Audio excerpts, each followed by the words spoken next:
This Torah class is brought to you by TorahAnytime.com. Shalom Aleichem, welcome everybody. To me, it's a very special evening to come in Toronto and to bring the night, to speak tonight. I have found the greatest part of my life. I found over here, right over here. I found my wife in this town, Baruch Hashem. And the school system that she was brought up, Baruch Hashem, did a very good job. And our mission tonight is not to come and say the faults and the issues or things that schools need to become better or what schools are not doing right. We're here to enhance and maybe collaborate and integrate to bring up a lot of new ideas that are very important material that we need to have for the new age in the Zionist. The world is facing a lot of new stuff. I have the schia to be a family member, to be a nephew of the great esteemed Chief Feeder from Babiv. Baruch Hashem, I saw the note that he gave the Haskoma for my speech. That was the biggest thing I needed. Together with Rabbi Felder and the other Rabbi gave. Baruch Hashem. So I feel very welcoming in this town. I feel that this place is a real Mokum Torah. It produced very, very healthy and beautiful people around the world. To be a Torontonian, I'm not Torontonian, but to be a son-in-law of a Torontonian family, Baruch Hashem, the Langmolds, amazing people, my mother-in-law, father-in-law, Baruch Hashem. It's a big honor for me. Wherever I go, I say Toronto. There's always a Toronto connection, right? Do you realize that? There's always, whenever you travel the world, there's always going to be some Toronto connection. So Toronto has a very good name out there, and it's producing very, very good chinuch.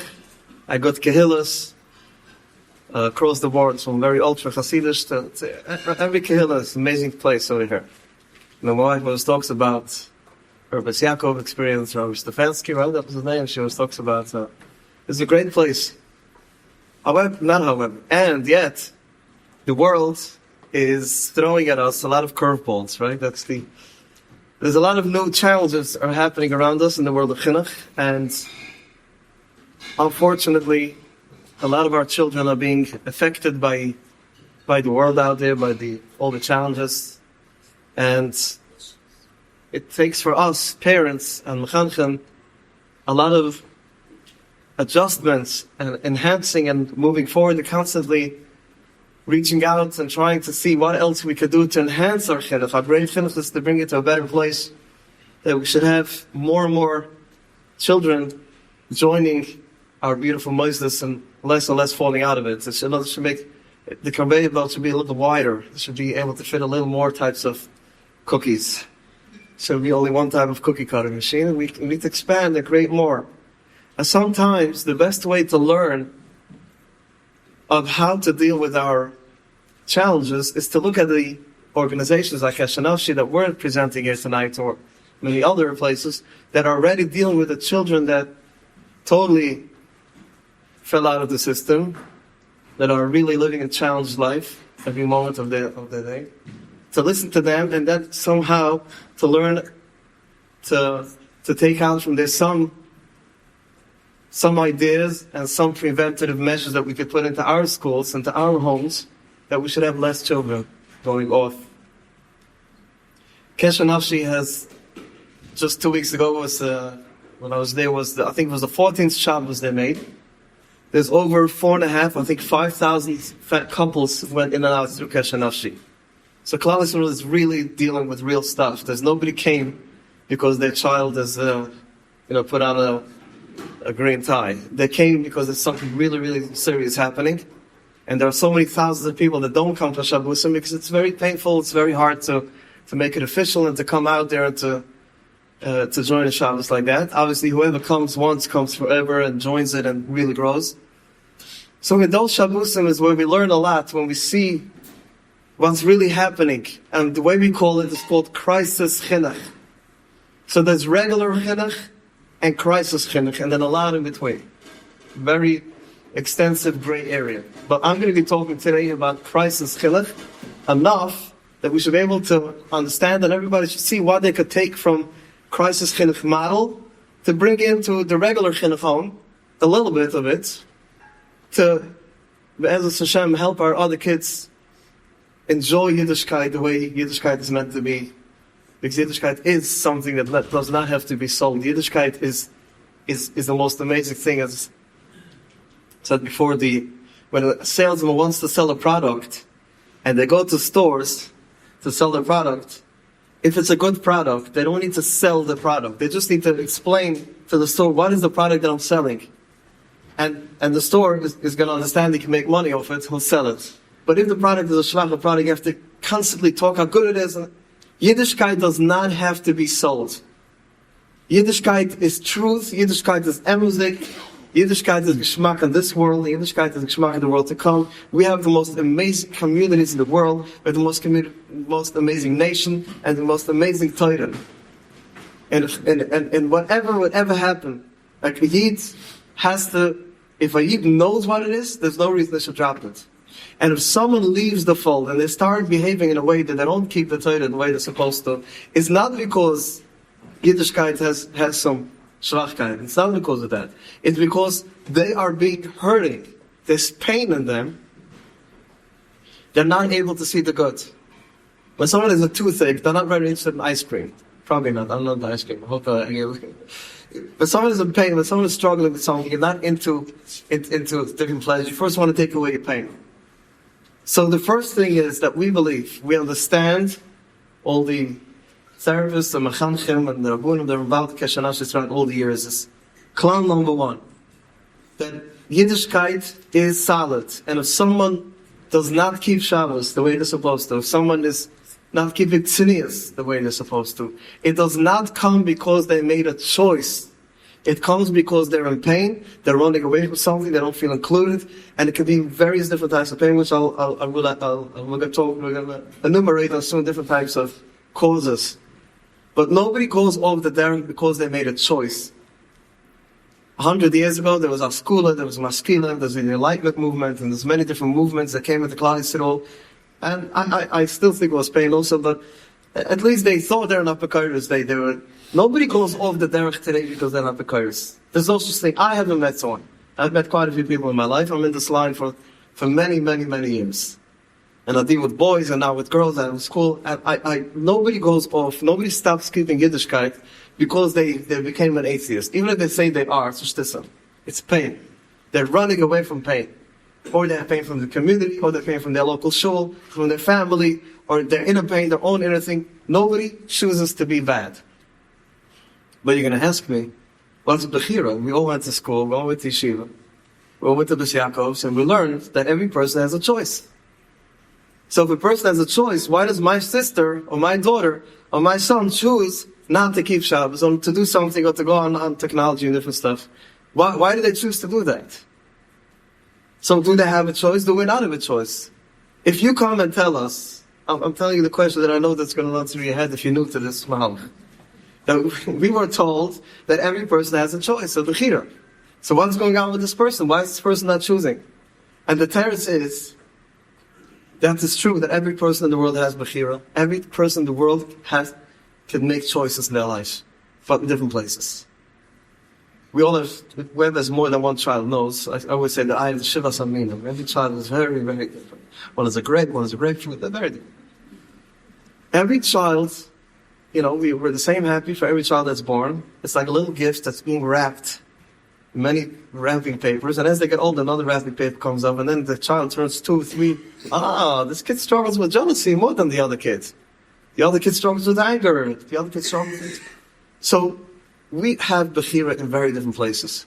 One person has Kas level 20, and the other person is born with Kas level 60. So the two people that got in Kas, that got angry at the same thing, one person is going to be judged more than the other. Only Hashem knows where the real Bechira of that person is. Because we don't know where other people's Bechira is.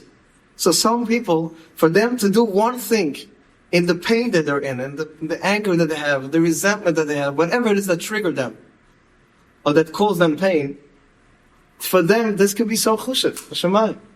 Every person has a different place where their Bechira is. They do have Bechira, but I don't know where your Bechira is. I only know where my Bechira is. I know where my choices are. I know where my difficulties are, and I know if I would share with you, you would laugh. But all of us, every person of us, it could be how great you are, you have certain things that are very difficult for you to do. And for another person, it's like a given. Forgive, just move on. Why keep grudges? No.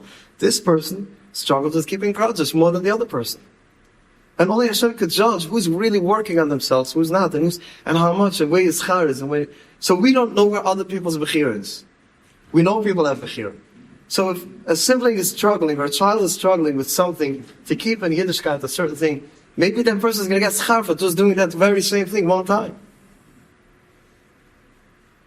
We all have bechira in different places. And when someone is hurt, because they went through different pains, they went through school or yeshiva, and they felt insignificant, they felt unheard, they felt unnoticed. Every single day, showing up at chayda, showing up at school, every single day, morning to night, and feeling like a secondary. The teacher doesn't look at you, or because you're academically not, or you have an LD, learning disability, or because you ADD a little bit and you can't sit in class, or because socially you're just not making it in the class, or there are so many things that could happen, or someone actually hurt you in different ways, hurt you and bullied you in different places.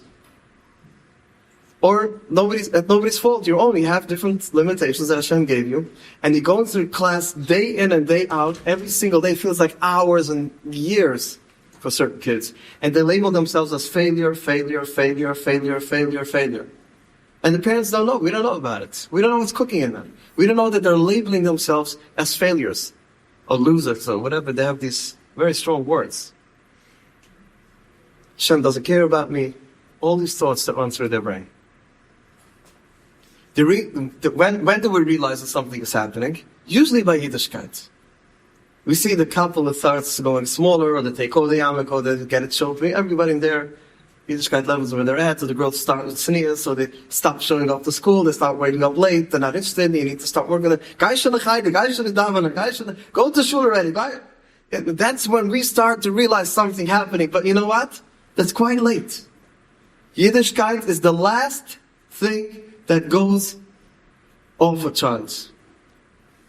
There's something cooking in there for years and years and years. We didn't see it, we didn't notice it. We only noticed the levish and not going to Sheila, yes going, and yes showing up and not showing up. And that's when we start to realize, oh, there's an issue. So our approach is that if a child is, we're talking about crisis chinuch, if a child is in that mode, going through a very difficult time in the Yiddishkeit, we know it's an indication. It's telling us that this person is in pain. This person is going through some major struggle. So we are not going to work first on the cause. We're on the symptom. We're going to work on the cause. So our job is, as parents, is to first heal the child their emotional needs. If a child feels insignificant, they need to be built up first. The Yiddishkeit is going to come flying back. We don't work on Yiddishkeit in our system. Yiddishkeit does not have to be sold. They grew up in our schools and our boys in our homes. They know exactly what Tzulana Yid is. They know exactly. We don't need to tell them. If a child starts keeping Yiddishkeit, certain parts of it is an indication something deeper is hurting them. So for me, is not to try to make a deal with the child and try to teach them and try to get them and bribe them. Maybe you should come to Shil early. Maybe you should not. Maybe do this, put on that levish, this levish. That's not going to work. What we try to do is to figure out if the child is in pain, you get them or a therapist, or you open up the dialogue with the kid. And you try to figure out what's really hurting this child. But sometimes it's so impossible to get in there. It sounds like I'm putting a burden on the parents, like, how do I know? How do we get to the bottom of it? There is a trick. There is one trick, and this is the trick from Keshanashi. The trick is that because we don't know most of the times, what is it that really actually caused our child to have pain or to feel like a nothing and to stop functioning in their life, in Yiddishkeit and in their Gashmisdige life? There is one thing that we could do that could most of the time and very deeply heal them and help them heal. And that's one word that's called attachment. Healthy attachment to the parents. If a child has a healthy attachment with the parents growing up, but sometimes it wasn't strong enough. You can still do it now. Working on the attachment, on the healthy relationship between a father and a mother and their child is the biggest antivirus things. The world could come and sell them and hurt them and embarrass them. My parents believe in me. My parents love me unconditionally. My parents did not judge me. My parents love me in their dream. They think about me. I'm the most important thing in their life. I'm the most important person in their life. This heals a person the fastest, the deepest, and the best way possible. So that's what we are preaching. We are preaching attachment, next level attachment. So in Crisis Chinuch, attachment looks like you do whatever it takes. You don't tell them a word about their Yiddishkeit. They stop doing certain things. You don't say anything. You just build a healthy relationship with them. And you buy them things and you connect to them. But this is only a child that's, we call it stage 4, a child that's really, really suffering eternally. And we need to go into Crisis Chinuch mode. But regular Chinuch mode can also use attachment. Yes, that does not include giving in everything because it's a healthy child. It does include, you're allowed to tell your child sometimes some discipline. Of course, we have to discipline our kids. They're craving it, they want it. A healthy child wants it. But we can still advance our attachment. That's something that we can learn in regular Chinuch from the Crisis Chinuch model of trying to build a relationship with each and every one of our children in a very, very deep level. How do we know it works? A Yid goes right away back to the Torah. We have everything in there. Yaakov Avinu had 12 shvutim. We had 12 tribes. Each and every one of them was so different. And he was mechanech every child, was giving them all of them their own mission. Yosef HaTzadik was born in a very different nature. He was very into, he wanted to look good. He was very into his salsa basaro. He made his nice hair. He was very into aesthetics. What did Yaakov Avinu say? Why aren't you like a Yidden? Why can't you be like Shimon? Why can't you be like them? Don't you see? I went through, why can't you be like that? Why do you have to be different? Yaakov Avinu didn't say that. Yaakov Avinu created a relationship with Yosef through the things that mattered to him. He sewed him up, like sewed his pasim, a striped shirt, or whatever it's called, with his own hands, and this is what Yosef needed, this is what he gave him. With Yosef is the only, the Master says, Safiri, that's the only one that he learned, he took to Mismad Hashem Va'ayver, because they didn't only learn Torah, they learned also about the galaxies and stars and different things, probably Kabbalah, that was they were learning. With Yosef HaTzadik he was learning. This is what he needed. He created an attachment with the child and whatever's important to this child. Tamasa, and when he was a very big tzaddik many years ago after the war, the Tzelem Aruf, I'm sure you all heard of him. Very, very ultra Hasidic the tzaddik from a different world came to America. He started Chulei Yisrael in America and everything else. Tzelem Aruf had a distant cousin that passed away and they left a child. And that son, I don't know exactly how old he was sent to a modern Orthodox, very, very left-wing modern Orthodox family in Manhattan, I don't know, somewhere. And after a while, because that family couldn't keep this boy, so he was sent to the Tzelem Aruf. Tzelem Aruf got into his house, a boy that was into sports and into a different world. He was watching television. What is the television? He said, no, he was. The Tzelem Aruf said, okay, this is my mission. Hashem gave me this child. What did he do? He called one of his gavai and he said, I want you to teach me everything about sports. He went to buy him books about the Yankees, which I also don't know sports too much, but the Yankees and the Mets and this and that and how it works and how teamwork. He wanted to know everything about sports to be able to create a healthy attachment with this boy. He was talking to him in his language. That boy is today a Chushavid and one of a huge Hasidic family. Now Freifeld, Shlomo Freifeld, you all heard about him. He was first in Chaim Berlin and then he was far away, Tzaddik. He had a Yid that came to him and he was trying to help us. Unexact details of the story is that he told him that, I'm very into American Indian history. That's what he's into. Okay. A few weeks later, he asked him a question about something, about Chinuch, and he said, I'll let you know. Now, Freifeld ordered books also through everything about American American Indian history. I'm not so sure what the excitement of that, but it looks like some people are into different things. And he became a pro at it, and he was able to converse with this guy and to bring him to a place where he wanted to bring him and his Yiddishkeit into a better place. There's another story about Rav Freifeld. He was in the yeshiva. There was one of the boys that every day Shuktan, was a bucher, was very into his looks, and every day when he walked home from Chayde, he took off yeshiva, took off his yarmulke, took off his kapel. And it was a whole thing. You can't have it from yeshiva and a boy every day walking home. And there was obviously meetings back and forth, and they had to expel the boy. A few years later, he went, I don't know where, to boating somewhere with his family. He took them Chalamoy, whatever it was, of Freifeld. And he was there with his Rebbe and his family. And the guy over there that was taking care of the boat said, Rabbi Freifeld, do you recognize me? This was that boy. That boy had beautiful, long, blonde hair. And he was very into his hair. And he wanted to show it off.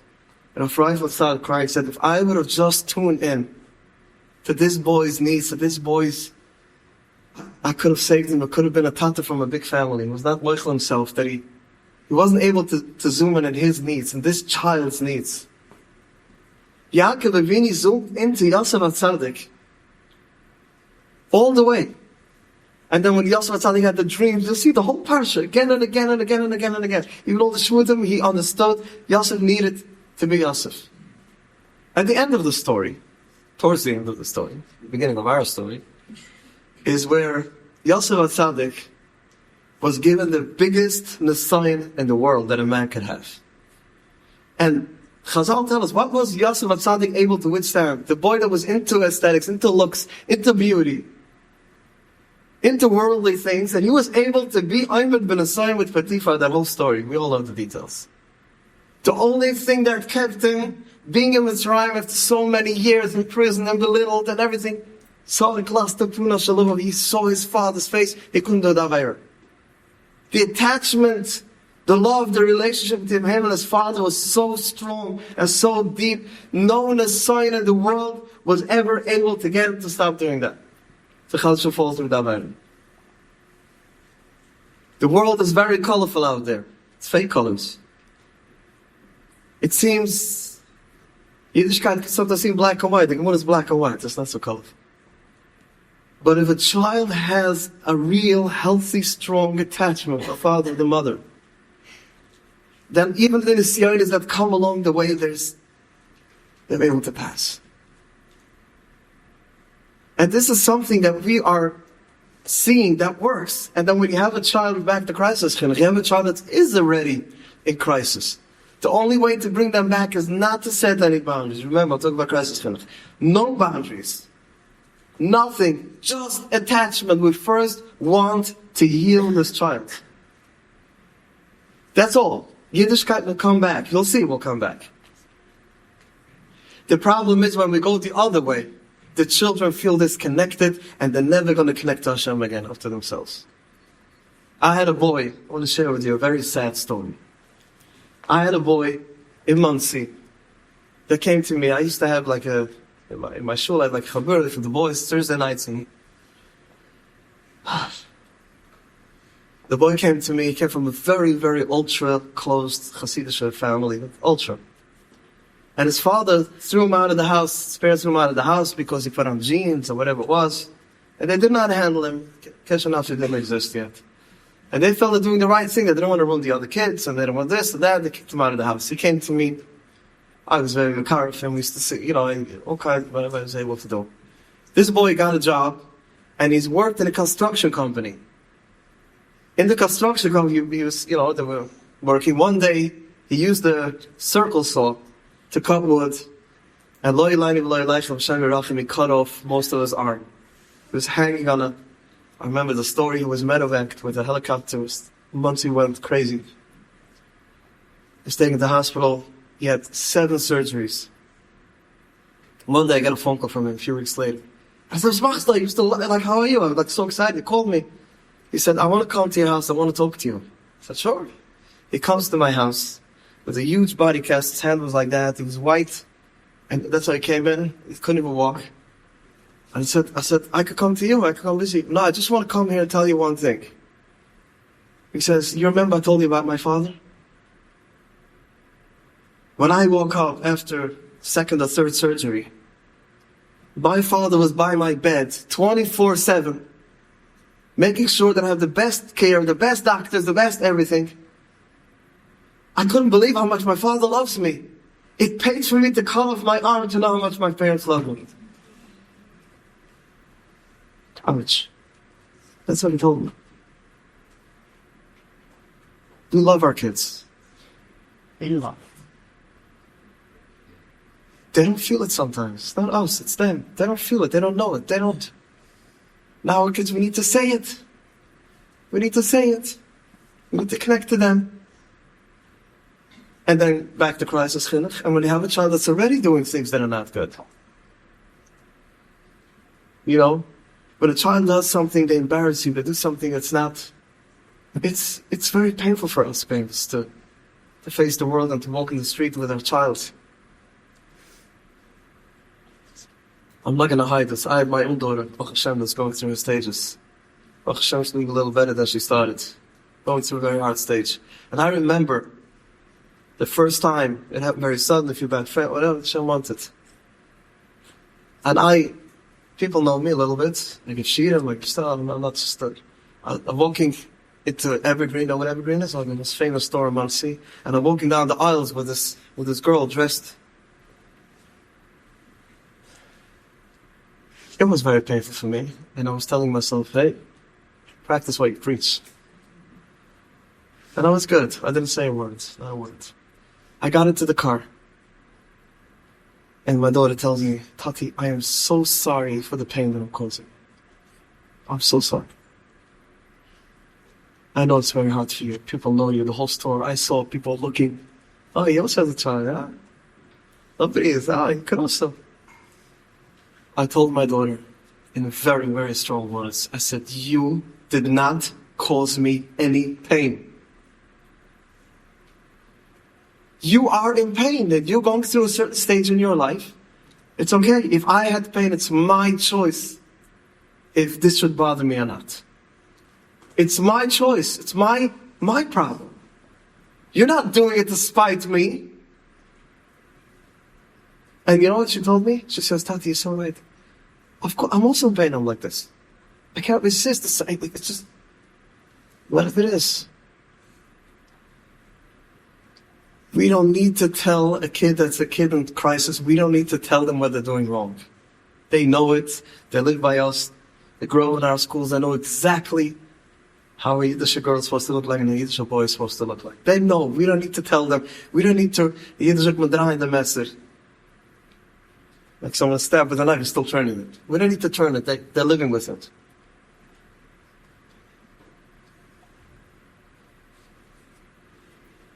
This is something that we are trying to convey the message to the ones that are already dealing with these kind of kids.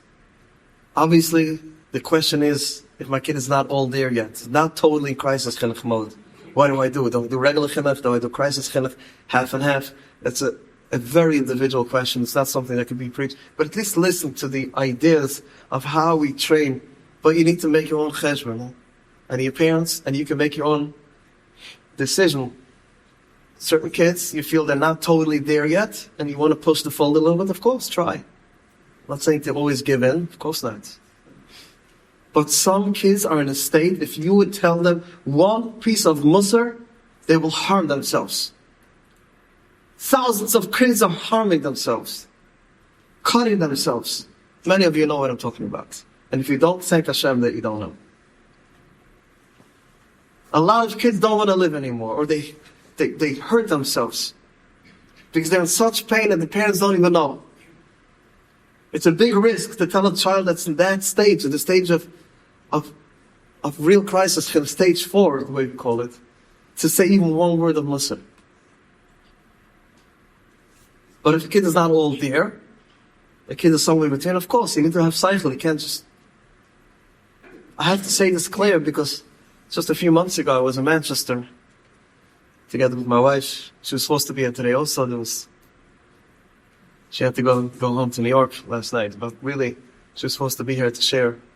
So I went together with her. We went to Manchester. It was the second year in a row we went. I went myself 2 years ago. This year she came with me. And also we were tzaddikim like you that come want to listen, want to understand what Crisis Chinuch is all about. And I remember that Matzah Shabbos I had to clarify a lot of things because people confused Crisis Chinuch and regular Chinuch, and that's why I'm saying it again and again in different ways, to understand that when we talk about Ar Mahalach, we're talking about Crisis Chinuch, where even if there's a doubt that your child might do self-harm, go into Crisis Chinuch mode. Because to keep them alive is first. And then, to start working on them to be functioning in Rachnis and Gashmis. Some of you know, I have a school in Monsey, opened up together with my wife, a year and a half ago about. We're in the trenches, we're out there, we're dealing with these kids. So many of these kids, the parents have no idea what pays. They would never tell us. They'll tell my staff. It's amazing. That's how kids are. They come home, they're macho, they're all good. But you never know what's going on in them. So you really need to know if you can make some rules and boundaries with a kid or not. When in doubt, go one step down, a little step down, not total freedom, a little step down, then one step up. Because if you push one step up and the child can't handle it, they're not going to listen to you the next steps anyway. So we need to really know where our kids are up to.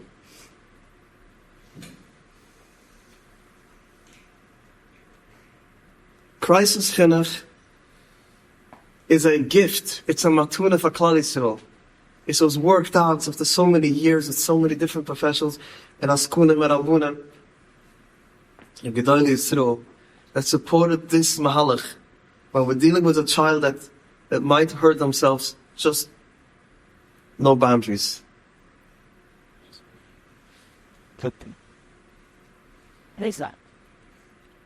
There's a Chassidish Rebbe, one of the greatest tzaddikim in the Chassidish dynasties in the top of the pyramid, right after the Baal Shem Tov, was the Zlotchev Maggid, the Heilige Zlotchev Maggid.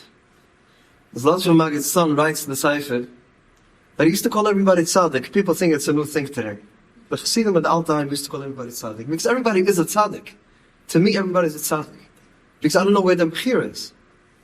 So he called everybody tzaddik. And there was one there was a known Bala, very like you've never seen.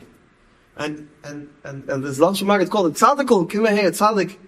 So this very proper person went to Zlotchev Maggid and said, how dare you call him Tzaddik? He's saying Sheker. The Torah says, you're not allowed to lie. How can you call this person Tzaddik? Everybody knows he's not a Tzaddik. The Zlotchev Maggid said, when you learn a piece of Rashi, and you don't understand Rashi, you say Rashi didn't know what he's saying? You say, I don't understand Rashi yet. I need to learn it again and again till I chap what Rashi meant to say. You learn a piece of Gemara, you're going to say the Gemara doesn't know what it's saying. You're going to say, I didn't chap the Gemara, let me learn it again and get till I chap. And if the Torah Kedosha says something, are you going to say the Torah Chaz V'Shula? Or you can say, I don't understand that pusik. The Torah says, Ba'ameich kilam tzadike. The Torah says that every single yid is a tzaddik. I don't understand this pusik on every yid. So to me, every yid is a tzaddik. So I didn't lie. He's a tzaddik. The Heilige Bar Maim Chaim, first he also had a child that really struggled. A real crisis kind of child. He was always mekar for him, never took him out of the house. It's known that he used to sit over by the tish. And there were all the Hasidim. Many Hasidim left the Rebbe. They said, how can he have, we all know the Shalom guy, Nesach, this kid al-Hachas.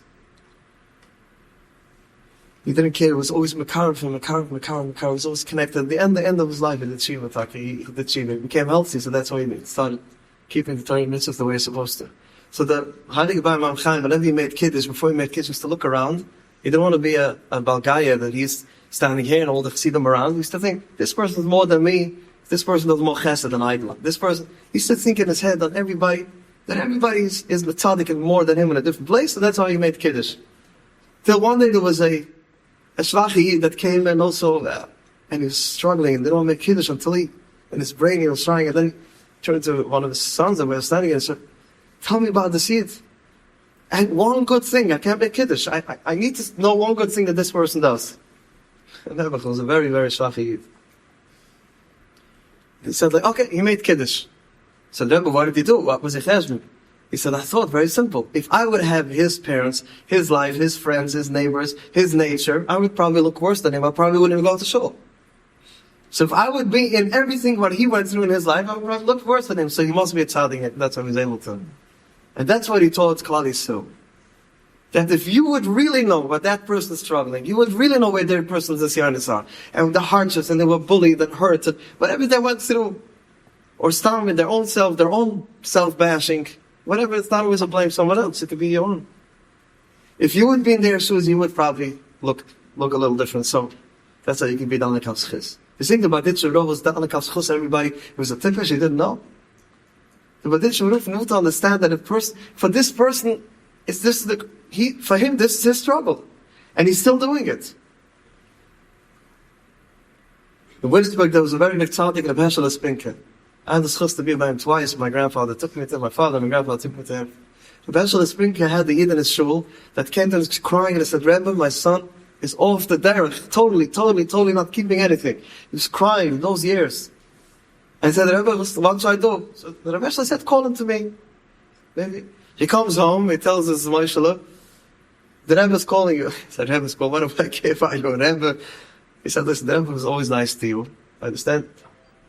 So if you go, he convinced them. He comes into the Rebbe Heschel Spinker, and he says, Rebbe, before you start talking to me, I just want to tell you that I am a Mechal Shabbos. You still want to talk to me? Rebbe Heschel said, really, you're Mechal Shabbos? What do you do? What do you do to be Mechal Shabbos? I said, what do you mean? I smoke. Smoke on Shabbos.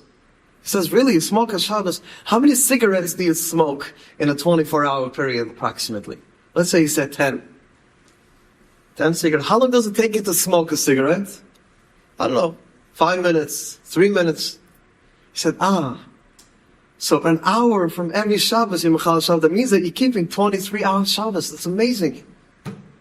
And that's why he left him off.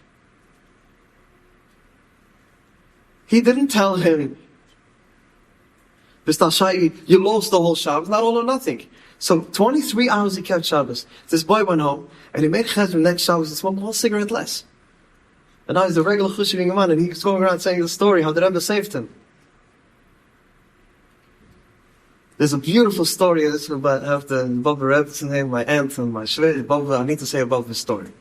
If Shlomo Baba is known, he came to America, this is a very known story, but we need to hear it 1,000 times.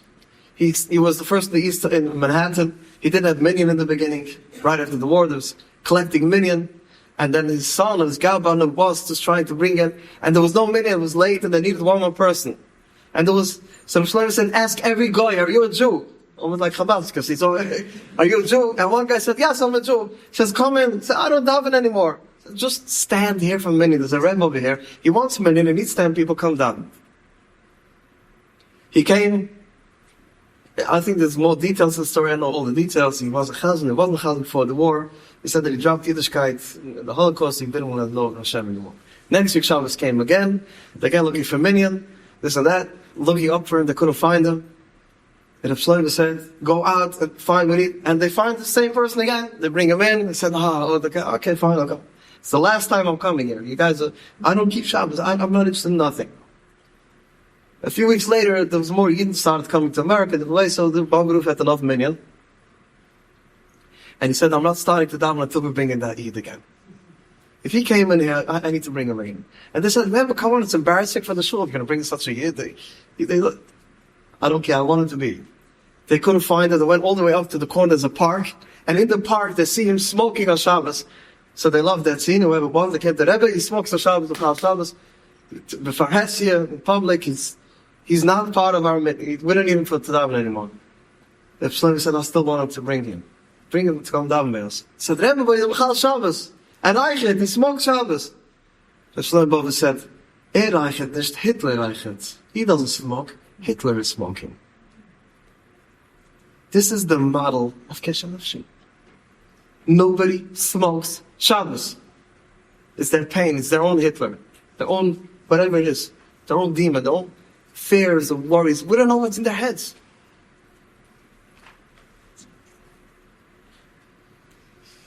Every Yid wants to keep the Torah mitzvahs. It's in our DNA. It's so geschmacked on a Yid. The chesed. Which part not? Shabbos. What wants to give up Shabbos Kodesh? And if someone is struggling with it, it's not like the Hitler in them. There's something in them that's not good. Like one of the Rebbes once said, one person that smokes one cigarette on Shabbos, this is going to be his entrance to Gan Eden. And one person that smokes one cigarette on Shabbos, this is going to be their entrance to Gan. A person that smoked 20 cigarettes every Shabbos, went down and down, and waited the whole Shabbos not to smoke. In the last minute, took one cigarette. You know what chus this person has? He worked on himself. He only smoked one cigarette that Shabbos. His Gan Eden is coming right over there. A person that didn't have the struggle, but we don't know what's in other people. We don't know why they struggle. We don't know what's in their head. We don't know what they're going through. So we need to understand that our kids that are not functioning could be because it's just not working for them. And I want to say something, it might be a cliche to you, but I believe in people that are involved in this crisis chinuch.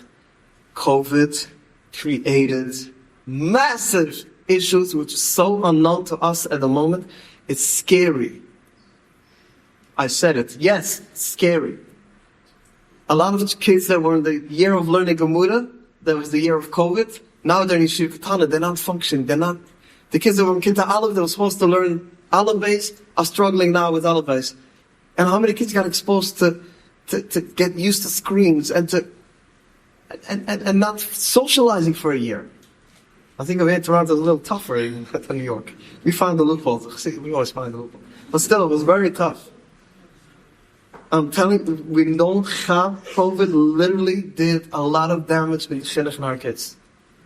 You could be the best parents in the world. There's something happened. And they saw us. We were worried. They feel it. Kids know. They felt weakness on the parents. They felt weakness on the community. They felt lost. What we felt. You remember those few weeks when the news came in, every 5 minutes another person died, and we didn't even talk about it yet. It's like after the Holocaust, it took 50 years for them to talk about it. I think 5 years from now, we're going to start shopping that we lived in the time of a pandemic. We don't have yet. We say here and there, we're not helping yet. We lived in the most crazy time since the World War II till today. It's just unbearable. We lived it. It was like, walking around with masked little kids, not seeing their parents smile, we don't have, I'm still trying to figure it out, but I know that 5 years from now I'll have much more clarity. We're all going to have, what really happened? It created weaker kids. Our kids are much more sensitive than the old kids. We need to take this it's part of the equation. We need to take it part of the account of what's really causing problems to them. And the guy is shagas. The guy was never so low, ever so low like they're today. It's seeping in if we want, if we don't want. We're living there. Our kids are fighting. They're in the front lines. They're in the front row. All they need is, they're so fragile inside. All they need is one rabbi to ignore that kid. I'm not even saying bullying a kid. Or a parent that's busy, doing one thing and then the other kid feels neglected and they didn't get their... We're not supposed to beat ourselves up. We do the best we can. But at least we should understand that. Not to beat ourselves. I'm not saying this. We carry enough. We're good parents. The goal is not to feel, I could do more. No. The goal is to understand if a child is struggling and they're in crisis, understand them. That's all I'm saying. But I'm not adding on to us more and more. We do enough. Baruch Hashem, we're amazing. But the kids are really, really struggling internally, and they have certain things, and they're very, very sensitive. And usually the kids that are sensitive are the ones that fall out of the system much quicker than the other ones. The ones that take things very serious, the ones that feel guilty for every avodah they do. They're the ones that run. They can't handle it. In their brain, they bash themselves. I must be a balavera. I did this avera again, and that avera, lashon hara, whatever it is, or boys with their things, and they just leave. The kids that don't care, it's easy for them to stay in the system. They say, okay, fine, tomorrow will be better. But the kids that father to sich, that wants to be better, and that's the kid usually that can't handle the burden. It's too tough for them.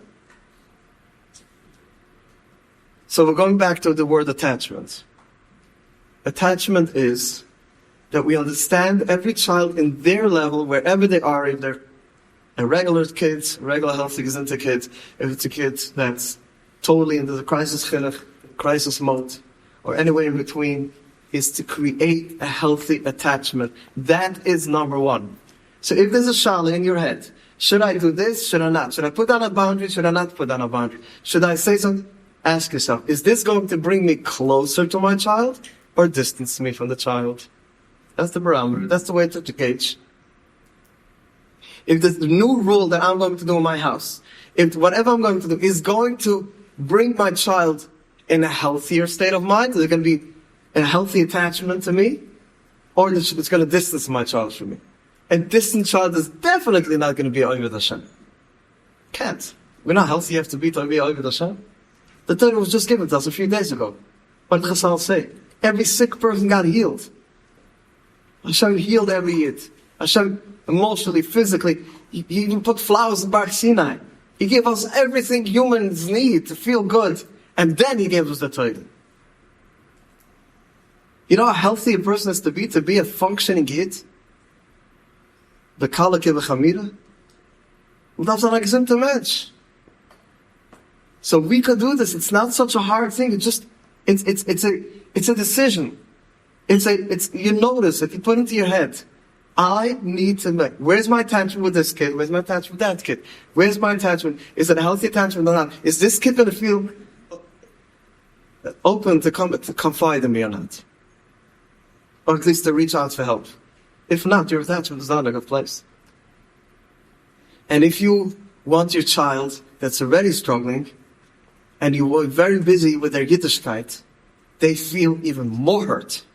They say, you only need me that the image, the gas, the streets to see that our family is an almost Shabbos table, and our family looks this way and dresses that way, and I have a good child. The kids feel it, they smell it in a second. But when you worry more for their emotional needs, they'll accept from you the spiritual, the Rachnis also. A child needs to, we all need it. We need to feel cared for in order that we should be able to accept from our parents different things. If we don't feel cared for, they can come and preach to us about Yiddishkeit and all the, we're not going to accept it. It's not going to work. So if a child is already in crisis, the only thing you need to work on in your head is your attachment to that child and to whatever they need. If they're into sports, you talk to them sports. If they're into their looks, you help them with their looks. You do what obviously with cycling is very hard. I'm talking very, very general, obviously. Every person has to use their own cycle and their own story and the Barvav to discuss everything, obviously. I'm giving the general basis of this mahalach of how it works and what's needed and what's important. Should I go to questions or should I? We're up to? We're up to? It's the high 20. Slide 20. And but I thought but there was the lunch. Okay. Okay, I'm just going to continue a few more minutes on another point, and then we'll get to question and answers.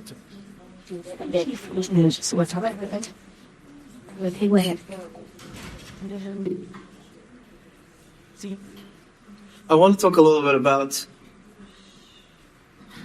a lot of the families over here, a lot of people in the whole world, the Klaus, where you have one child that's in crisis chinuch mode, the other child is a regular chinuch, normative chinuch.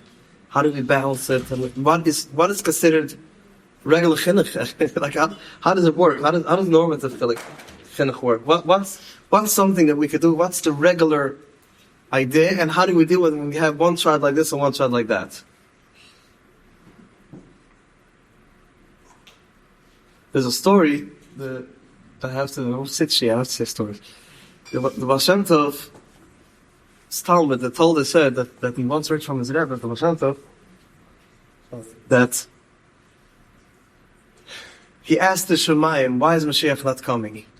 In those years, what looks like, so he was told, I don't know how the Baal Shem Tov asked, what tzaddikim had their ways, and he was told that they're not marich by the Ahava Rabbit. Shabbos morning we say Ahava Soilam, seems to Ahava Rabbit, say the tefillah of Ahava Soilam, where we Adam for Torah, Vina Berachman, now Shvius, we sing in all the shields.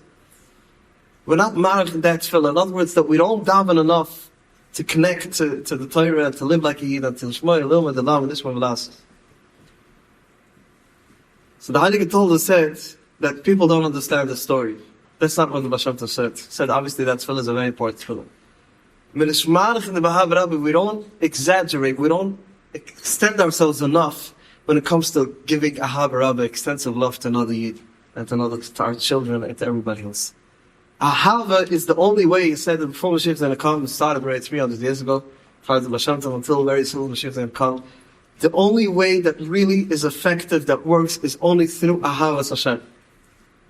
Of course, we have to have some yira, and little kids I need to have a little more yira, obviously. Raishas Chacham Yiras Hashem, of course. Chassidish will also talk about yira, but very, very little. They talk much more about Ahavas Hashem. Ahava is expansive. It's more. It's the best way to be over Hashem. It's the only thing that's effective. Regular chinuch means that your child feels such love for you that when you discipline your child, and your child is afraid or scared to do something against your wish, your command that you gave them, not that it's scared that you're going to punish them, yira, that they have a fear of punishment. Yira is they have a fear of losing the Ahava. That's what yira is. The only thing that's left in Yiras Hashem nowadays, tells the Talmid of Hashem, is yira of losing, of make our Havas Hashem a little bit less. I'm going to lose my Havas Hashem by doing this Aver, I don't want to do it. That's fear of Hashem. Not fear of punishments. Regular chinuch means that you have such a healthy attachment, such a Hava, so connected to all your kids. And they know that they are your number one priority. And you care for them and you love them immensely. That when you discipline them, a healthy kid, you should discipline them, obviously. The only thing that's going to, that kid ain't going to get them a punch. Of course you could. They fear, oh, my parents are going to be upset at me. I don't want them to be hurt. I don't want them to be upset. We're such a good relationship. I want to keep it. That's yira. There's only yira we can have. An unhealthy child, a crisis chinuch kid, a kid that's emotionally very hurt, you can't bring even that yira. Just love them, even whatever it takes. Just it's like emergency. It's like the CPR. Crisis chinuch is CPR. Regular chinuch is, of course, there should be rules. There's another beautiful word that I'm thinking of. Shlomo Baba said that Shlomo HaMelech said, "Choisech shifta seidem b'nai." Right? We all know this. If you store away a stick, you hate your child.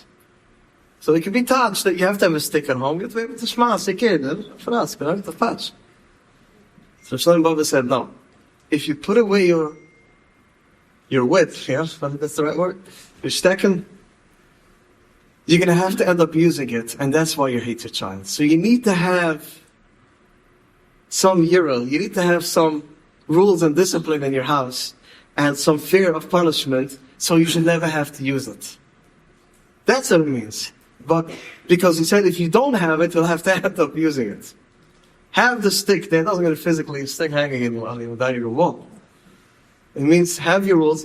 Child should know that you could, as I'm talking about healthy kids, that you could punish them, so then you won't have to. Because they have the fear already and they'll try to behave. So when you have at home a kid that's a crisis chinuch mode, real crisis mode, and then you have other kids at home, how do you balance it? You know what's going to happen? Your other kids at home are going to be very, very judgmental or not understanding what you're doing, why you're giving in to that child, the sister that's, not only the sister is not dressing she needs, is still buying her coat and whatever she likes and this and that, and the son, you still take him out on parks and roads and you're creating. So the other kids, it hurts them and they start feeling like what's with us. So before I'm going to say what to actually do with the other kids, I'm going to tell you what not to do. Keshadashi Shabbos, not the last one before. It's a very painful story. Someone told me that there's a couple that came to discuss something, and then she said her parents threw out her older sibling, I don't remember if it was a brother or sister, from the house years ago, because the child was off the derech. We don't call it off the derech, right? We call it kid in pain, or crisis kid in struggle. Nobody goes off the derech, it's pain. So she told me that she developed such a fear that her parents are also going to throw her out. She's the younger sister. She developed the OCD, very extreme OCD in school. She used to learn extra and make sure she always gets 100 on every test. She became a people pleaser. Whatever her parents asked her, she always did. She always made sure that she's calm in the family. She shouldered everything. She turned into a zombie. She was so scared that she's also going to be thrown out one day. If you're not good, you're out of the house. Never. This was cooking in her head and her parents had no clue. They didn't do any good by throwing out the other kids. Then she went off. A few months after her wedding. That's what happened. So there's another victim involved, the husband. He stuck it out to his child. It's a lot of therapy. It's amazing. If a sibling feels that only if I behave, and only if I'm Yiddish, and only if I'm dressing a certain way, and only if I function, then this place is safe. The safest place a person needs to do is their house. But if not, it's not a safe place. They don't feel safe. They're not going to be functioning. They're definitely not going to be perfect over Hashem. So by throwing out another kid does not help. And then I had another boy told me, it's okay, so many stories I remember. Another boy told me that he used to always think they threw out his older brother. And he said, my brother is ready to give up the home and not come back home because he loves the street so much. I also want to go there. And he ended up there. One of the boys that I dealt with for years. He told me, because they kicked him out, I also wanted to see the colorful life out there. So if there's a child in the family that's going through a struggle, it's a gezerah for the whole family. And the parents also need to deal with it, and the siblings also. And I'll tell you how the siblings would strive while having such a sibling. But I'm going to change the word. It's not a gezerah on all of us. Mark down these words. In every challenge, there's an opportunity. Every single challenge that comes your way, there's an opportunity. Or for self-growth, or for working on your midas, or if a child comes home and talks about, where is Hashem? It's a great opportunity to talk to the other kids about Yiddishkeit. In every challenge that comes into our house, yes, there's a challenge, but there's a great opportunity to create a conversation, to create a closer relation with the other kids and talk to them how beautiful the Yiddishkeit is and all the other things. There's always something good in every crisis we go through. In every crisis, and there's a crisis in the family that one of the kids or two of the kids are going into very turbulent times. It's very painful, I know it, but there's a lot of opportunities right over there. You can work on your marriage a little more. You can work on your relationship with the other kids. It wakes you up. Hey, I need to do attachment with my other kids. There's something I need to do. Maybe I didn't have enough healthy attachment with my child. Maybe I need to create a more Havana. Maybe I need to create a better relationship with my other kids. So there's a great opportunity in these challenges. Getting rid of a child that's struggling does not help the other kids. Does not. It creates chaos. The other kids get very shaken. It does not work. So what do we do?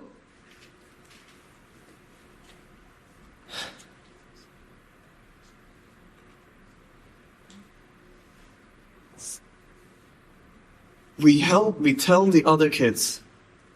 We create communication with the other kids. One by one, not all of them together. One child separate on the other sibling and the other sibling.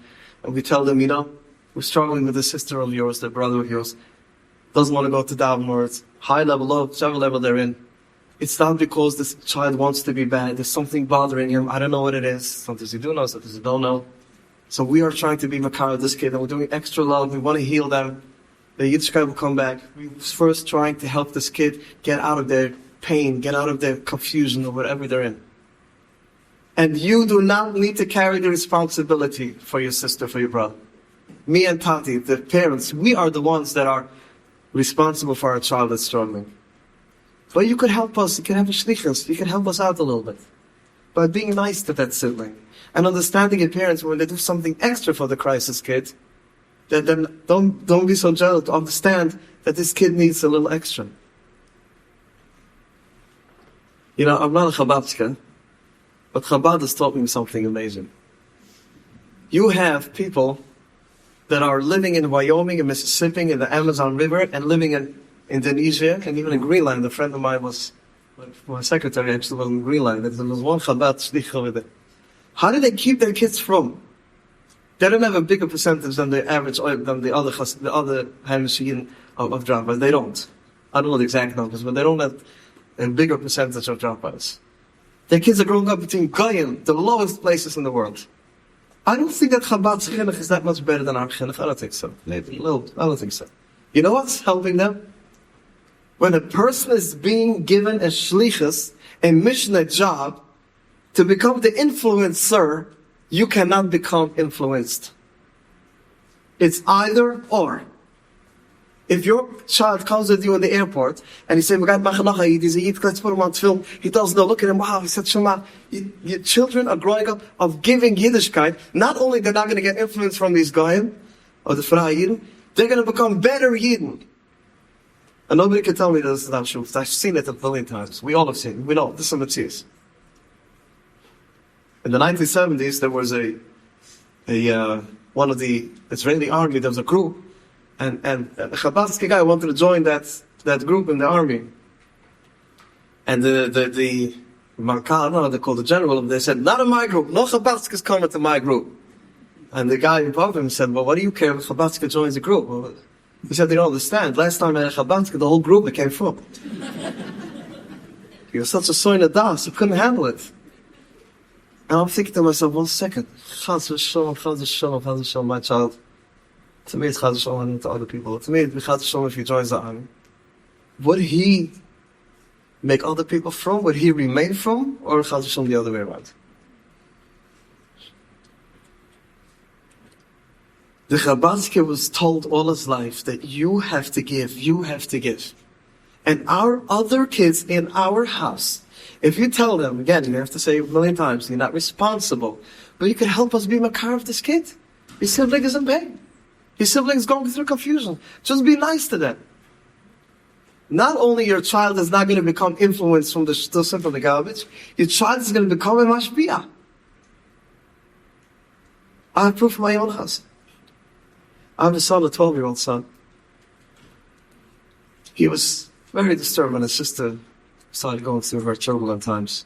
I gave him a lot of time and spoke to him, a lot of conversations, and you need to understand, and I gave him, he's a canoe a little bit, he's a little, you need a justice. And I explained to him why we're doing certain things. He understood it, and I told him, you could help Tati and Mommy, but just being nicer. You don't have to, not your job to, just tell her, whatever, just. One Shabbos, she didn't want to come down to the Shabbos meal. And, okay, so I started making Kiddush. Beginning of times when it started, it was still painful, but it was very hard for us that she didn't join the meal. She was not in her room. Hopefully she wasn't doing too much there.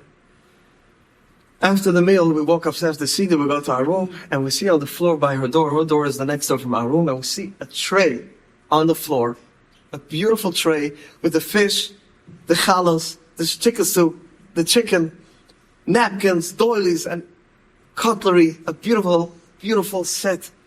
And I told my wife, did you prepare shulchan? She said, no, I didn't. And then I went to ask my 12-year-old boy. He said, yeah, I did it because I felt she's going to wake up soon and she's going to be hungry. So I wanted to tell her also the Shabbos Seder. You think he's going to get influenced by that kid? And you should just know how good she felt the next day. She told us. She didn't know that we saw it. She told us, she felt so good, so healing for her. She knows she's causing pain for her younger brother. She knows. Our kids know. They know when they're doing something different. They just can't resist it. It's just too painful for them. There's something in them that's driving them to do it, and they can't resist it. So that's why they're going it. But really, they want to be good. And she feels bad for her younger sibling. And her younger sibling goes and prepares a tray. This healed her, I don't know how many layers. The influencer does not get influenced. Don't worry about your other kids. There's nothing you do anyway. This is their challenge and this is their opportunity. And a lot of kids grew up in homes where there were siblings like this, and he grew up to be the biggest mashpia in the class. And sometimes you see your other kid is also going down a slippery slope, starting to, and asking questions, what's with me? Why did that kid die? Why do I have to be the goody-goody? You know what? That other kid also has some mission to do in the world. It's nothing to do because you're keeping that kid. You didn't choose nothing, did you? We didn't choose this, none of us. Hashem gave it to us. He put it right on our doorstep. So that means he also gave it to the other kid. And he also, and sometimes there's a few kids in the family. It's very, very painful. I'm not saying it lightly. I'm living it. But you know what? So what's the other option? What's the other option? And whatever families threw out one kid and another kid and didn't accept them, and didn't give them extra loving, the families went down the drain much quicker in much different ways. This is a challenge that a family needs together and work together. And again, I can't in this short time, but if you can, you should go online to Torah Anytime. Like I want to do a shout out to Torah Anytime. They're recording the sheep all around the world. Torah, amazing. I was just at the show 2 weeks ago and they were there recording the sheep. Unbelievable. You go online, Torah Anytime, put in Kesha Nafshi, Torah Anytime, go to the sheep, listen together. If you don't go do it online, you can do it on the phone. You could listen together, husband and wife, try to listen to the same lectures. You should both be on the same page. Going through a challenge like this is very, very painful if you go through it alone. And in regular decisions in life, it's difficult between husband and wife. But you know what? When we have a challenge like this, or we can grow apart, or we can grow together. And there's a lot of lectures on this very topic that I gave and other people gave on Kesha Nafshi, Torah Anytime. Listen to the Shirim together, grow together, learn how to work through differences and understanding what the right step to do with the child now and everything else. It's so important to be on the same page and to work through this whole thing together. So I guess I'm going to go to questions, yeah? Okay, there's a few questions sent to me over here. Hopefully it's not. What is the criteria to get child into the high school, VNY? Asking me about my school. My school is called VNY, North New York. And what's the criteria to go in there? You have to be on social media. Serious, I will not take any photographs. You have to be on the floor. I will help you get up there. But if anyone wants to know, could ask me in private. But that's basically what it is. Okay, what about helping them around day-to-day living, getting up, doing meaningful things? No, it's very hard to me. Someone to help me read this. And not in Yiddishkeit, when it Crisis Chinuch made, it is not good for them to lie around. So someone's asking about what if the other kids while the crisis kid is home? Is that the question? Oh, I'm sorry, can you read it? I'll go to the other one. I'm sorry, it's not whoever wrote it. I don't read, so it's script. Is it wise to fill in the gaps for people who are trying to give advice or offer tips as to the pain going on, and especially when the child looks relatively from and sure?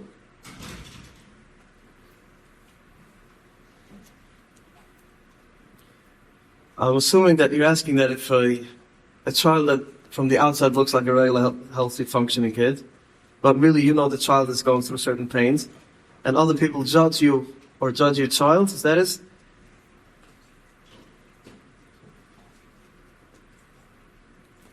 Especially when the child looks relatively from and sure. I don't know. I guess the question is what you should share, what you shouldn't share.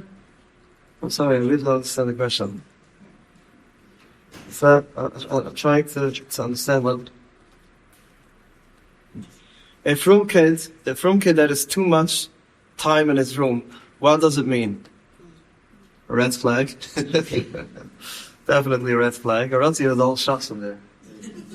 What the question? You see, a child that's not in crisis yet, or a child that's starting to question their life, to struggle, so obviously they're spending a lot of time in their room, so that's a very perfect time to start creating a better relationship with your child. And I believe in making appointments. You should make an appointment with your child and say, Sadako, or my dear daughter, I would like to have with you a conversation. And, maybe go out tonight, maybe take them out tomorrow, you take them on a walk, you take them to a park. It has to be by appointment when you want to talk something heavier. Don't just be by the way while in the middle of cooking or on the way to shul, you ask your child.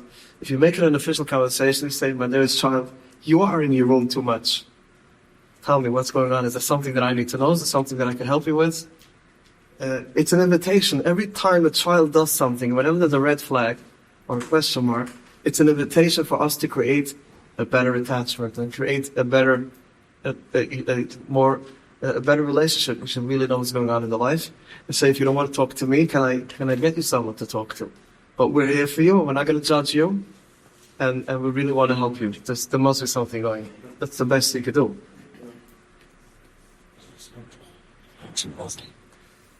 How to keep a child in crisis chinuch to function, not in Yiddishkeit, because it is not really for a child not to do anything. Not helping for children. Okay, crisis, when they're in crisis.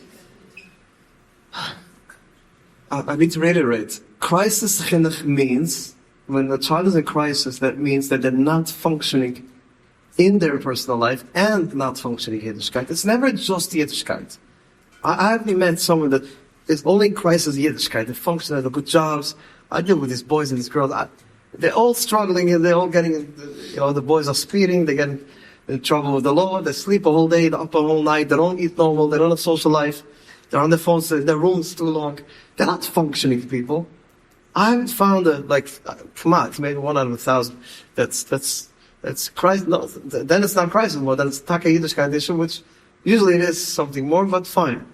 You could argue. We could say, okay, maybe this kid is an exception. But 99% of the time, a kid that's struggling with Yiddishkeit is struggling with other things. And if that's the case, they're not functioning. And if they're not functioning, sometimes this is what they need to go through. Sometimes they need to go through a year or 2 or more of just being lazy and being in their bed and on their phone and their nose and the whole day like that, like a way to zura, like stuck, and sending selfies and pictures every 5 seconds of everything they eat. You know that? Imagine. Okay, that's their life. So, sometimes we give them all the love, all the acceptance of Crisis Chinuch, all the love, all the acceptance. You do whatever you can, and then you wait it out. You do a lot of tehillim. The old-fashioned tehillim works, and you say, you put a quarter in tzedakah, and you ask Hashem that this craziness should pass faster or sooner. But sometimes kids need to go through all the stages in order they need to hit rock bottom, most of them, before they're able to go back up.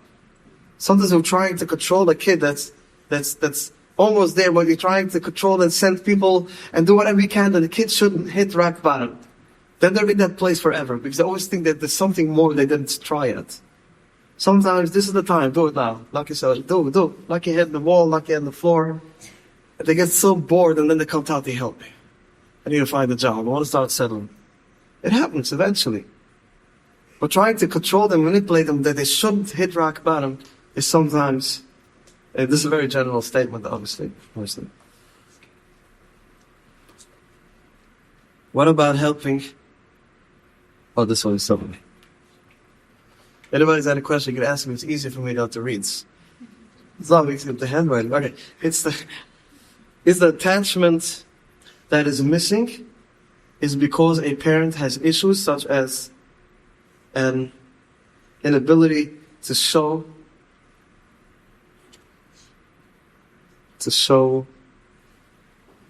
emotions, probably, or an unhealthy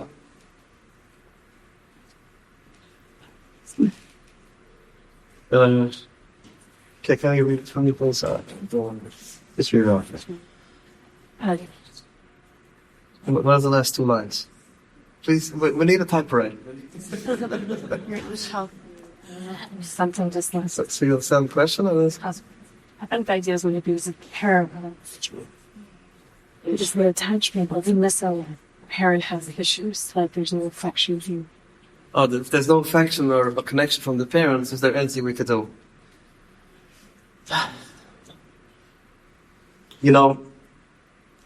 attachment and connection is something that's needed in Avodas Hashem.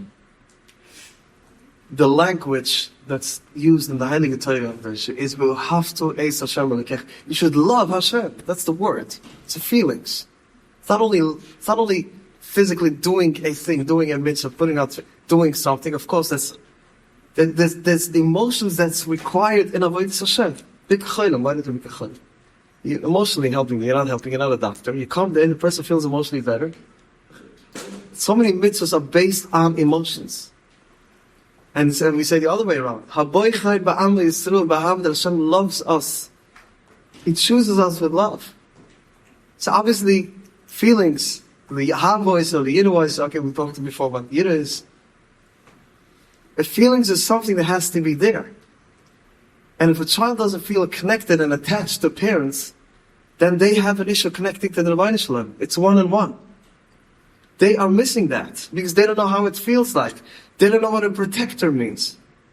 I'll give you an example. Imagine a kid that grows up in a town where there's only women, single women, or the almunas or the divorce, whatever. It's kids growing up with only single mothers. In a country, only mothers, no men. This kid gets 12, 13 years old. He starts learning the davening. He starts saying, "Ovini malkaini, hiding v'shefim maleki," like a father. What does the father mean? What does the father do exactly? So then he goes out. They tell him in the other town there's men. They look like you. They're men. And there's a father, and the father protects his kids. He cares for his wife. He cares for his kids. He's the provider. He's the father. And the punishment is the same way to you. Anybody do something wrong, your father sometimes say, "You know what? I'll give you in this time. My relation to you is more important. I'm here for you. I'm protecting you. And if another kid hurts you, you run to the father protects you," which I had to do yesterday in Shul. Someone hit my son. I had to go over the kafra. So then, a child that grows up, that never saw never felt what it means being protected by someone, how can he use the phrase Ovini in his tefillah? It doesn't mean anything to him. Or if someone's betrayed by a father or father figure, a manal or a moiseh or magshir, or someone that a father figure in their life that betrayed them or was hypocritic for different things, they have an issue with Yiddishkeit. It's not in their brain like they make a calculation. In their subconscious, something is. So Hashem doesn't love me anymore because I just did an Aveira. But if you had a father and mother that loved you and that cared for you, then you're able to use the phrase Ovini. Ovini of Rachman. What does Ovini of Rachman mean to them? If a child never felt what a father means, a father goes, even when I'm wrong, even when I'm dressing a different way, even if I don't go to shul, even if I embarrass him, he's still here for me. If he doesn't feel that from you, why should you think that I'll ever feel it from Hashem? He connects, it's the same God, it's the same Tata. You can even bring it to the next level. How about Melech? Avini Malkaini, our king, Melech Olam. Imagine there would never be a king in this world. It would always be from day one, there would always be democracy. Nobody ever had all the power in the world. Would we use the word Melech? It wouldn't exist. There wouldn't be such a word. There wouldn't be such a concept. So what would we use? We use a different phrase of the Rebbeinu Shalom. Hashem is not a man, is not a father. That's the closest that we can understand what a protector, unconditional love means. Unconditional protection, unconditional love.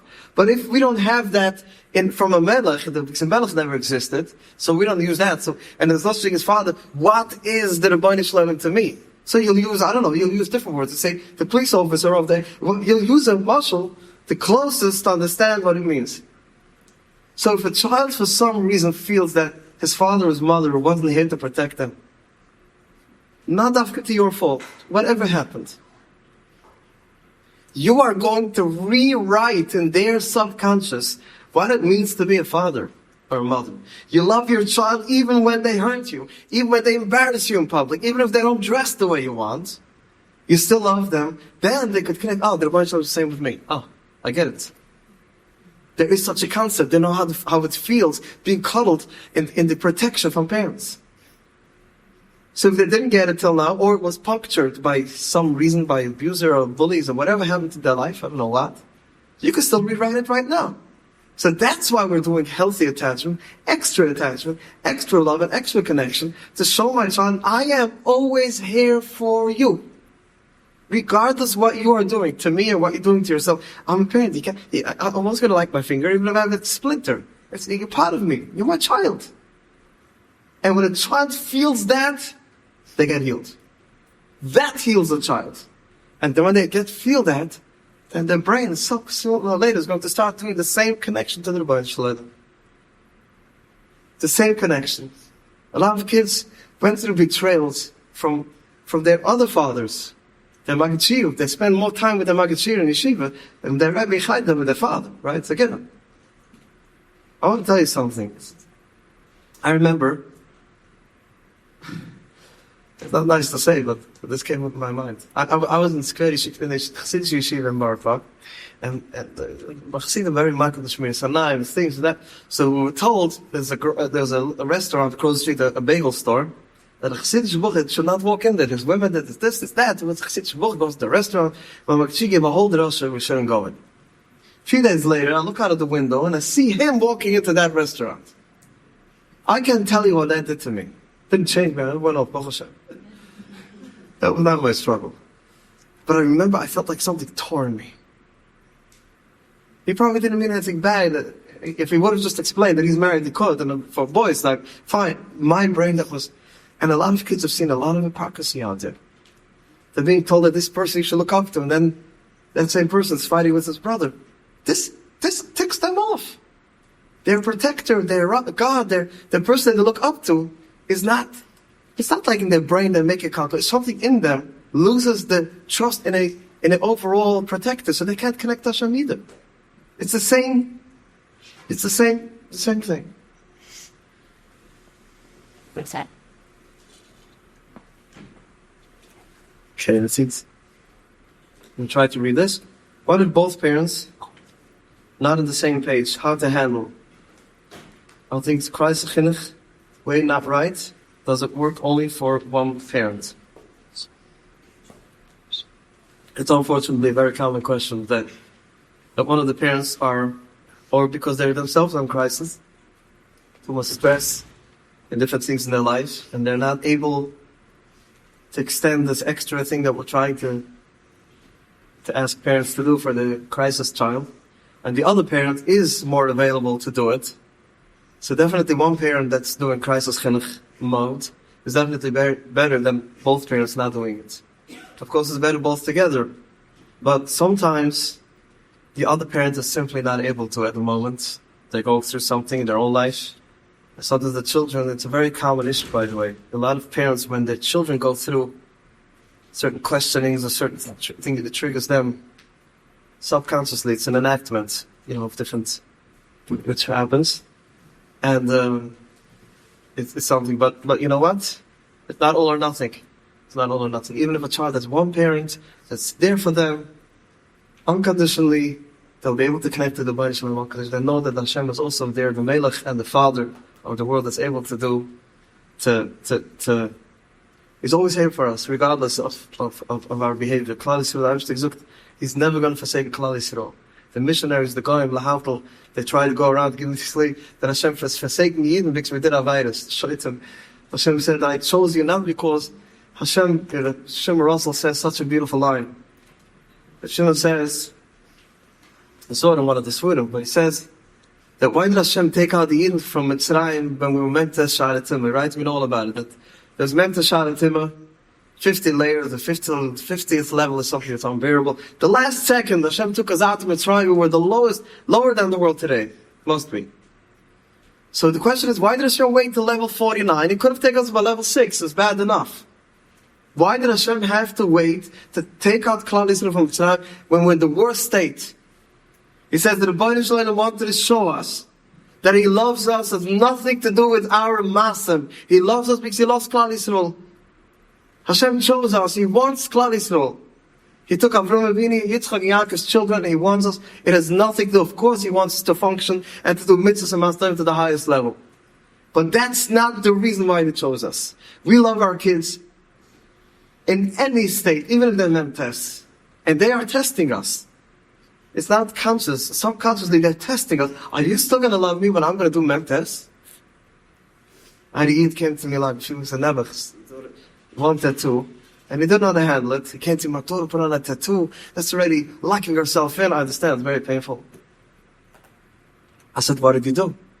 He said, I told her that I'm very unproud of her, and it's a very ugly tattoo, but I love you anyway. Like he's trying to say, like, he helps my mahalach a little bit. I told him, I guarantee you with a week or two she's going to put in another one. And when she puts on the other one, you're going to tell her that it's so pretty. It's the most amazing tattoo you can ever put on. He said, well, it's not true. He said, no, in her eyes it's pretty. She thinks that that's what she puts it on. You're going to do that. He came to me a few weeks later, Shlomi, yeah, the tattoo is on. Okay, what did he do? I told her, I said, there's another tattoo coming here. I don't blame him. You know, when a child is in a crisis, all they need, they're really testing us. They're testing us. And some of us are so squeezed now. We're so exhausted. We don't have koich anymore with all this testing. But the sooner they're going to really feel that we are here for them, just want them to live and to be happy. Nothing more is important to us than that. See how the Shema, they're going to heal more. I want to end with a quick story. Show me that Chinuch. There was a Yid that stood up by Keshanafshi, a few Keshanafshi's back, a Chassidish Yid, tall guy with white socks, Chassidish, and he said he has a daughter that's going through her stages, real crisis. His daughter went to Flatbush, somewhere that's kind of hangout house, that she was there for a few months, I don't know, officially trying to help out, maybe something like my school, a little, I don't know, different level, but some kind of place. His daughter calls him up. I wouldn't say the story in the beginning of our shmuz today, because he would throw me out. So at the end, I could say it. If some of you need to hear it, I have a reason why I'm saying it. So his daughter calls him up and says, Tati, I need to buy weed. I want to buy drugs. Can you come in? He lives in Monsey. She's in Brooklyn. I don't know if you know, it's like an hour. If there's no traffic, it's an hour and a half drive. He shared his story with us in public, so I'm allowed to say it straight up. He called up, I wasn't his mentor at the time, it's someone else, and he asked him, what do I do? So the person said, she crisis mode, is this stage 4? We're talking about a real kid? He said, yes. He said, you're going to drive down and buy her the drugs. He drives down, he's telling the story, he was crying the whole way. Shivering, crying the whole way. Mama's pachat. Comes there, she says, Tati, thank you. She comes in the car, driving to that corner, and this low-life kid to give him money and buy this weed. Now you can unfortunately buy it a little more over the shelf. Well, those years you still had to buy it like very, very illegal. He bought his daughter, she said thank you, and he drove all the way back to Monsey. Crying the whole way. 2 weeks later, Tati, I need more. Can you come in and help me buy it? Calls his mentors and says, you do whatever you can. Your child is stage 4, it's hard, it's just drove in again. A few times. One day she ended up at school, whatever, she left, he went to pick her up, we drove her back home to Monsey. On the way, there's like these scenic lookouts on the Palisades Parkway, if you know what I'm talking about, near the Washington Bridge. She says, Tati, let's go over here, park on the side, I want to talk to you. They come out of the car. She falls on her father's shoulder, she cries, she hugs him, and she says, Tati, I want to thank you so much for buying me these drugs. Because all my other friends in the school also want the drugs, and their father did not want to buy it for them. They had to sell their bodies to some boys to get money to buy it. I'm the only one that didn't have to go that low to get mine. Schuld. Why am I saying the story? That's such a nice story. But many of you that are in this crisis want me to make sure that people that are not in this crisis understand what we're dealing with. We are dealing with Pakiach Nefesh with these girls. And by not buying them something, and by not giving them something, it could be Pakiach Nefesh Mamash. It could damage forever. Happens to be the story was said a while ago in Keshanafshi. I'm just remembering now that this girl just got married a few weeks ago. A Yiddish chasana, I'm going to say. Now the Rambam, it's we are really dealing with crisis, and if you are in chinuch, and if you are in a position of helping other you need to really know before you give advice. to a person when it comes to these things. If you're not in this line and you didn't listen to this whole thing, say, I don't know. Please say, I don't know. I don't know. This is not my line. I know Begel Chinuch. I don't know Crisis Chinuch. Reach out to people that know it. Don't give advice if you don't know. And don't go to advice, take advice for someone that's not in this line. I need to leave go for this.